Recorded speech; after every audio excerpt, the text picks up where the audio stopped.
Hello everybody, welcome back to the channel. I'm Tiff, and today's video was very highly requested, which was a bit of a surprise to me, considering how niche I think it is, but we are going to be talking about retrofitting CarPlay to a 2011 onward Jaguar XK. Now, some context if you're watching this as a prospective XK buyer. The Jag's infotainment system is prehistoric, let's be honest. Now, it was already antiquated way back in 2007, nearly 20 years ago, when Jaguar launched the new XK.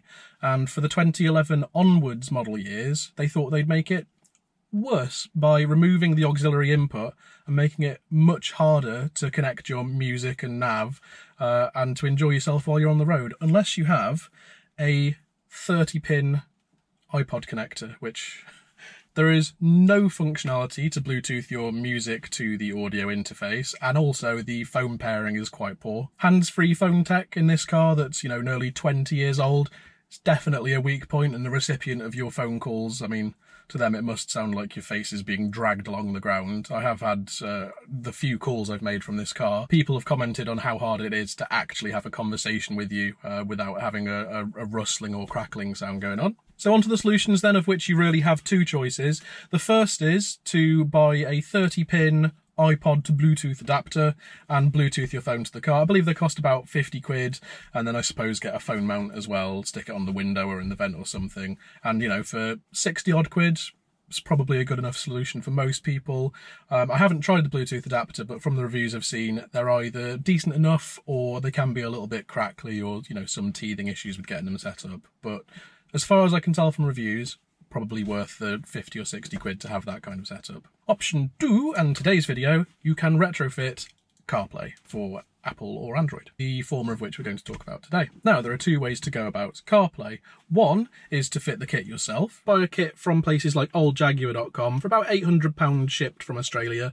Bearing in mind that was a quote I got about, well, nearly 2 years ago. But the reason it is so hard to fit CarPlay in a post-2010 XK is that you need someone to enable the auxiliary input that Jag, for whatever reason, disabled on the latest generation of Jaguar XKs. Now, I've been to 2 Jaguar dealers to try and enable this. They won't do it. They won't give you a code that your car needs to activate the auxiliary input because you're doing something that they don't endorse and that they're not selling, and I suppose that they're not making money out of.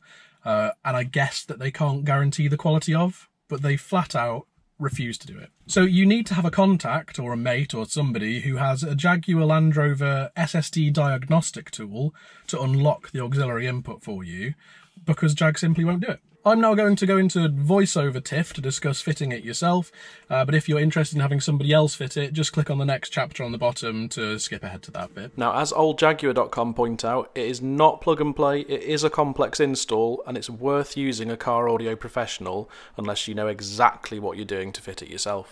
First of all, a big thank you to oldjaguar.com Australia for these auxiliary input activation instructions. If you're around Sydney or Melbourne and you want CarPlay retrofitted to all sorts of cars, do check them out.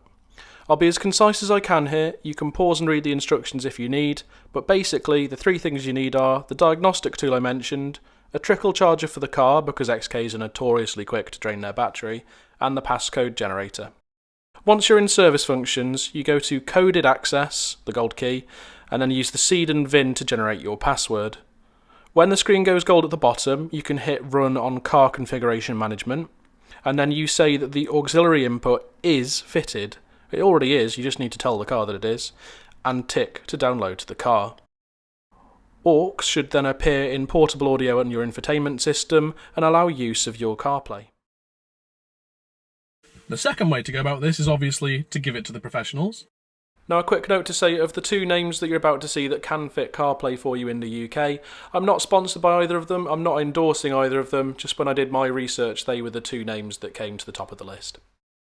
Now, it's not cheap. I did some inquiring just before making this video to get today's most up-to-date prices. One of them quoted £1,600 to £1,800, depending on how much of a faff it is for them. Now, the other quoted £1,000, which you'd think is reasonable, plus £400 if you need your auxiliary input activated. So any way you slice it, this is going to be, including your effort and time and everything, a £1,500, £1,600 job.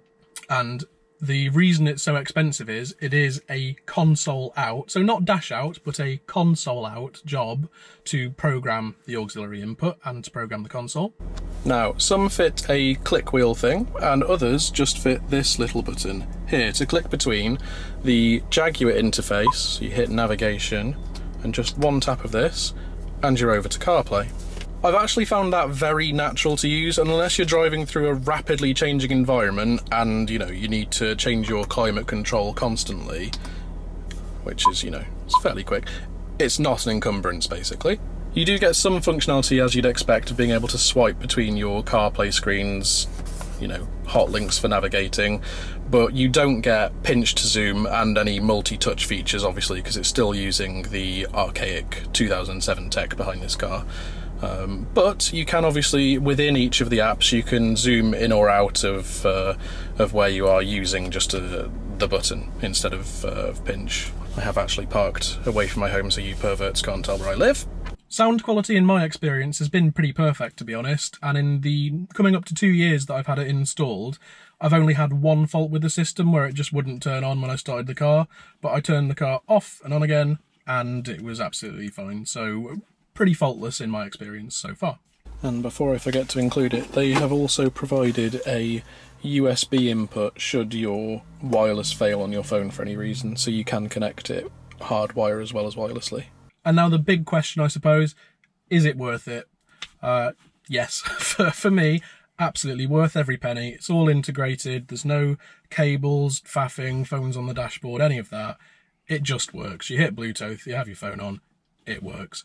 Now, if you would like to make a 96% saving, which most of us would, let's be honest, you can just buy your 30-pin Bluetooth adapter and a phone mount and, you know, like I say, save, you know, 96 or 97% of the price of what it's going to be. But to have it integrated and as part of the car, yes, I would say it's worth it. And of course, it might increase the resale value a little bit because so few cars have actually got it fitted, but obviously that's a decision that you have to make. But to prospective XK buyers, I personally would say it's very much worth doing. If I've missed something there, do just leave your question in the comments below. I hope I have answered most of the questions you may have about the system there.